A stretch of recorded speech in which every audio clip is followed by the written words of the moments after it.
mengarahkan haluannya ke pantai seberang, mengamuklah samudera dan badai menderu, gelombang zaman mengampas dan sulit ditempuh. Saudara-saudara yang terkasih, selamat bertemu kembali pada acara Inspirasi Sabda bagi Keluarga.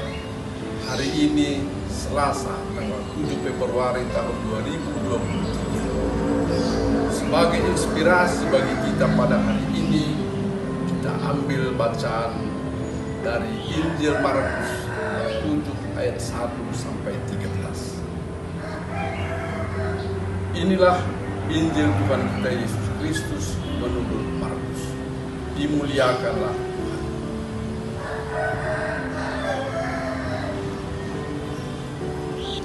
Pada suatu kali serombongan orang Farisi dan beberapa ahli Taurat dari Yerusalem datang menemui Yesus.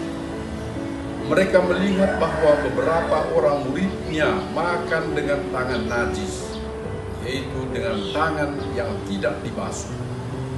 Sebab orang-orang Farisi seperti orang-orang Yahudi lainnya tidak makan kalau tidak melakukan pembasuhan tangan lebih dahulu, karena mereka berpegang pada adat istiadat nenek moyang mereka.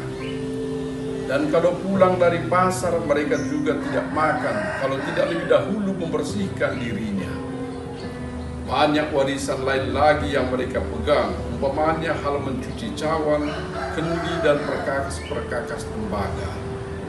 Karena itu orang-orang Farisi dan ahli-ahli Taurat itu bertanya kepadanya, "Mengapa murid-muridmu tidak hidup menurut adat istiadat nenek moyang kita, tetapi makan dengan tangan najis?" Jawabnya kepada mereka, "Benarlah nubuat Yesaya tentang kamu, hai orang-orang munafik. Sebab ada tertulis, bangsa ini memuliakan aku dengan bibirnya, padahal hatinya jauh daripadaku. Percuma mereka beribadah kepadaku.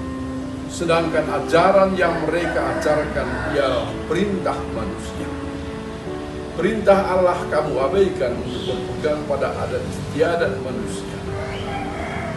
Yesus berkata pula kepada mereka, "Sungguh pandai kamu mengesampingkan perintah Allah supaya kamu dapat memelihara adat istiadatmu sendiri. Karena Musa telah berkata, hormatilah ayahmu dan ibumu, dan siapa yang mengunjungi ayahnya atau ibunya harus mati. Tetapi kamu berkata, kalau seorang berkata kepada bapaknya atau ibunya, apa yang ada padaku yang dapat digunakan untuk pemeliharaanmu, sudah digunakan untuk korban, yaitu persembahan kepada Allah, maka kamu tidak membiarkannya lagi berbuat sesuatu pun untuk bapaknya atau ibunya. Dengan demikian firman Allah kamu nyatakan tidak berlaku demi adat istiadat yang kamu ikuti, dan banyak hal lain seperti itu yang kamu lakukan. Demikianlah sabda Tuhan. Terpujilah Kristus." Saudara-saudara terkasih, suatu kebiasaan manusia adalah membuat aturan-aturan hidup supaya hidupnya teratur dan menjadi nyaman. Dibuatlah aturan hidup berumah tangga, dibuatlah aturan perusahaan, ada aturan berlalu lintas, ada aturan menggereja, dan sebagainya. Jadi di tengah-tengah manusia, di tengah-tengah orang, ada aturan untuk makan, ada aturan untuk ngomong, ada yang berlaku di satu perusahaan, ada yang berlaku lebih jauh lagi di tengah masyarakat, dan sebagainya. Ada pihak-pihak yang begitu patuh kepada aturan dan kebiasaan ini, sampai kadang-kadang ia sendiri tidak memahami sebenarnya arti dan makna atau tujuan dari aturan itu. Kadang-kadang begitu ya. Tapi dia patuh saja.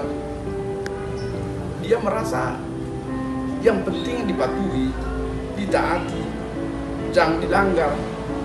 Itu sudah potensi 100. Entah apa maksudnya, apa tujuannya, nggak tahu lah, dan tak perlu itu bertanya.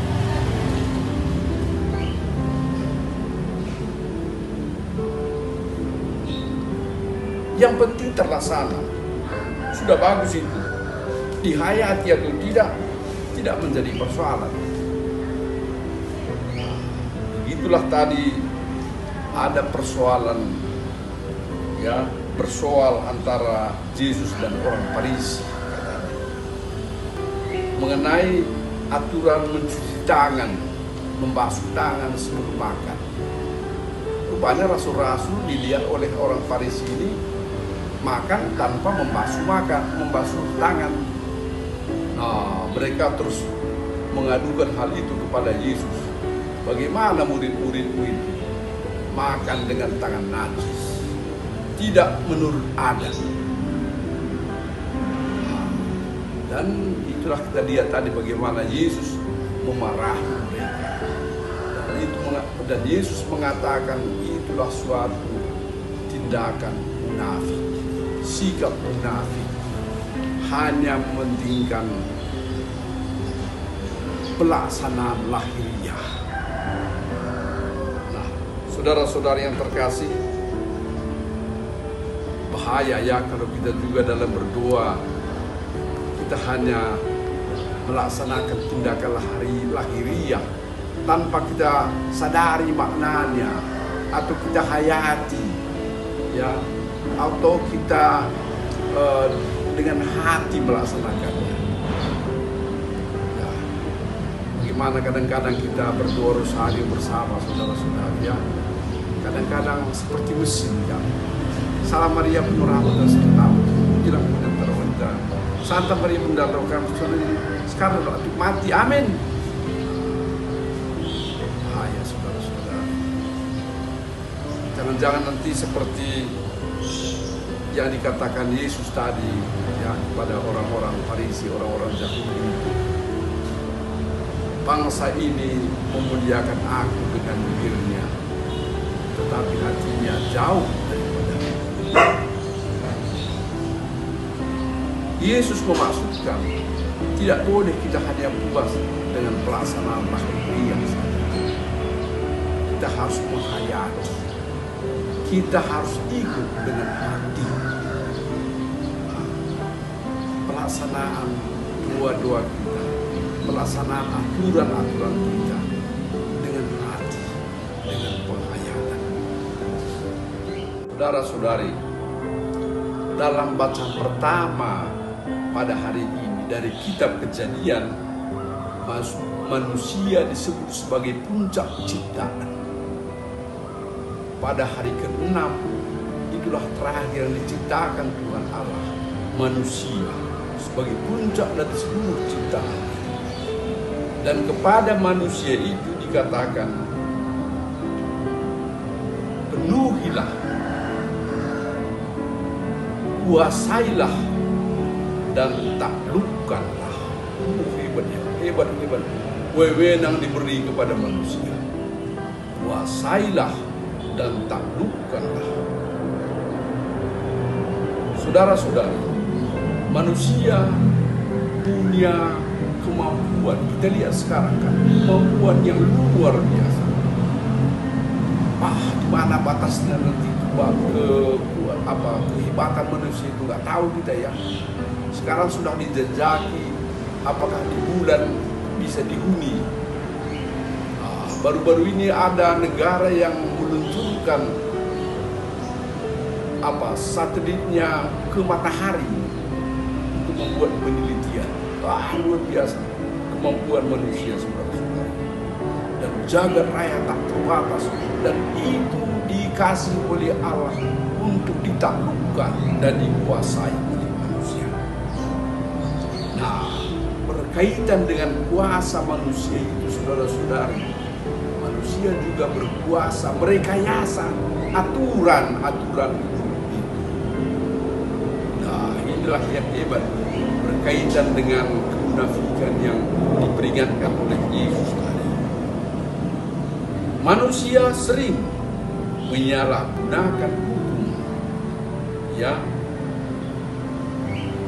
justru karena pada dia ada, kalau dia mempunyai kuasa, ya seringkali begitu kan, kelompok manusia atau manusia yang berkuasa akhirnya merekayasa aturan-aturan yang ada untuk kepentingan dirinya.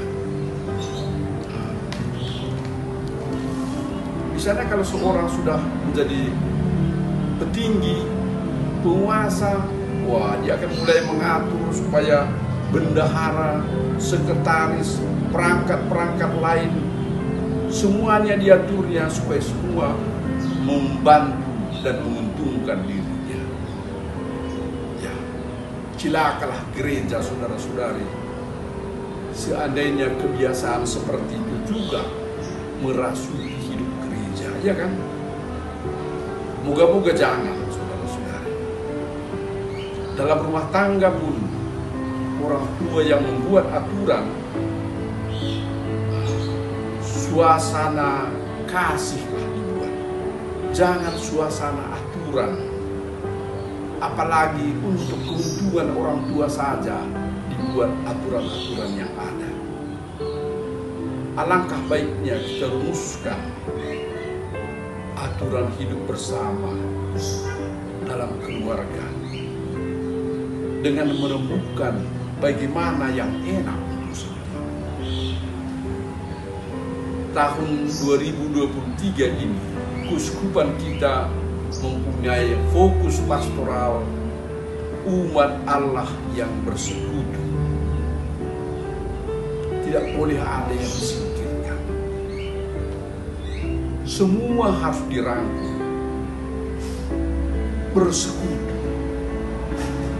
Bagaimana kuasa yang ada pada seseorang, janganlah ada yang disingkirkan. Bahkan orang sakit kata di dalam zaman harus dirangkul. Semua harus diajak bersekutu. Bagaimana kalau di salah satu stasi atau di salah satu paroki ada kelompok yang disingkirkan, lansia tidak lagi dihargai, bahkan ya seperti disingkirkan, tidak diakui sejarah. Itu apa? Karena mereka sudah tua, gak produktif lagi. Kalau begitu sikap misalnya, wah, bagaimana saudara-saudara? Sesuatu yang tidak lagi dapat dibenarkan sesuai dengan pandangan ini, berarti direkayasa justru karena dia berkuasa. Saudara-saudara yang terkasih, pada suatu hari seorang anak datang kepada ayahnya.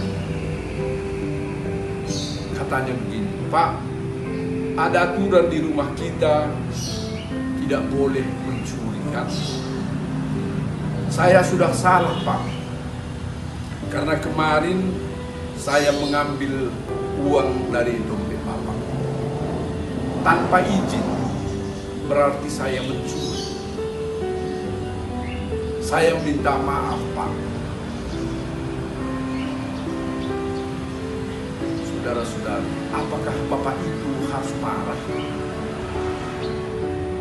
Kalau marah, berarti dia tidak mengerti, tidak memahami makna aturan yang dibuat di rumah tangganya. Nah, kebetulan Bapak itu tidak marah. Dia bilang begini, "Saya percaya kau tidak mau mencuri, nak. Buktinya kau bilang sekarang kan, kamu mengambil itu karena kamu memerlukan. Kau selalu, dan itu saya minta nak, supaya selalu kau tahu dan mengingat, kau kapanpun tidak perlu mencuri. Karena kalau kamu minta pun, kamu akan selalu mendapat. Nah, saudara-saudari, aturan-aturan perlu, tetapi kasih adalah di atas segala-galanya. Mari kita mencapai, mari kita memajukan umat Allah yang bersekutu, mulai dari keluarga kita masing-masing, dengan mengedepankan suasana kasih walaupun aturan-aturan selalu. Amin. Keluarga tanda cinta, tanda rahmat di dunia. Keluarga gereja kecil, hadirkan cinta Tuhan. Salam.